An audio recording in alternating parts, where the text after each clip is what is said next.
ભરૂચથી સમાચાર ભરૂચ જિલ્લા ભાજપ પ્રમુખ પદે પ્રકાશ મોદીની વરણી કરવામાં આવી છે। પ્રકાશ મોદી રાષ્ટ્રીય જનસંપર્ક અભિયાનના પ્રદેશ સંયોજક પણ રહી ચૂક્યા છે અને વકીલાતના વ્યવસાય સાથે તેઓ સંકળાયેલા છે।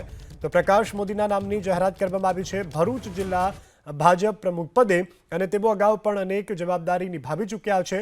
રાષ્ટ્રીય જનસંપર્ક અભિયાન પ્રદેશ સંયોજક પણ તેઓ રહી ચૂક્યા છે અને પોતે વકીલના વ્યવસાય સાથે પણ સંકળાયેલા છે। પ્રકાશ મોદીના નામની જાહેરાતથી સમર્થકોમાં ઉત્સાહનો માહોલ જોવા મળી રહ્યો છે। સૌ કોઈ લોકો તેમને શુભકામના પાઠવી રહ્યા છે। મહેસાણાની વાત કરીએ। મહેસાણા જિલ્લા ભાજપ પ્રમુખ પદે ગિરીશભાઈ રાજગોરને રિપીટ કરવામાં આવ્યા છે। ગિરીશભાઈ રાજગોરને ફરી એક વખત પ્રમુખ પદે પસંદગી થતાં કાર્યકરોમાં ખુશીનો માહોલ જોવા મળ્યો છે। ગિરીશભાઈને ફરી પ્રમુખ બનાવાતા રાજ્યસભાના સાંસદ મયંકભાઈ નાયકે ખુશી વ્યક્ત કરી છે।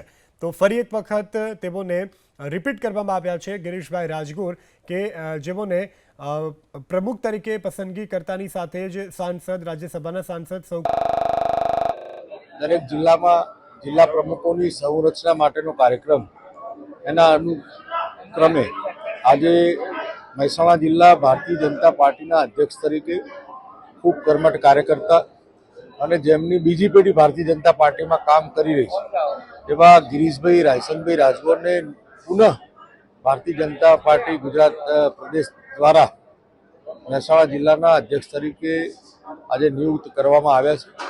સૌ કાર્યકરો દ્વારા ઉત્સાહથી એમને અભિનંદન અને અભિવાદન કરવામાં આવ્યું અને જે પ્રકારે બધાને સાથે લઈને એ કાર્ય કરી રહ્યા છે પંડિત દીનદયાળજીના વિચારો હોય અને માનનીય નરેન્દ્રભાઈ મોદી સાહેબની વિકાસ યાત્રાને આગળ લઈ જવામાં પાર્ટીના અધ્યક્ષ તરીકે તેઓ સફળ રહ્યા છે।